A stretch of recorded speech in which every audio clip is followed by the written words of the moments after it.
औज़ुबिल्लाहिमिनश्शैतानिर रजीम बिस्मिल्लाहिर्रहमानिर्रहीम। इस लम्हे मैं आपको फिर बता रहा हूँ कि इस वक्त मेरे पास 15,000 लोग मेरे पास ऑनलाइन मौजूद हैं मेरे स्पेसिफिक मेरे यूट्यूब चैनल पे।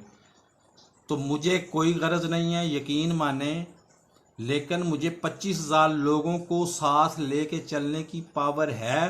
तो मैं आपको बार बार कह रहा हूँ कि 25,000 लोगों को सब्सक्राइब करवाएं।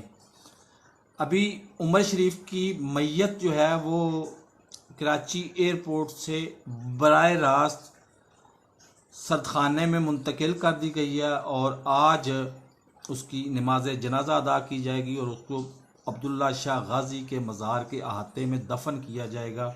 तो हमें सबको दुआए मगफरत करनी चाहिए और मेरी इस वीडियो को 10 और लोगों को सब्सक्राइब करवाएं जो जो मेरी बात सुनता जा रहा है, ताकि 25,000 लोग हों और मैं वीडियो पब्लिक करूं।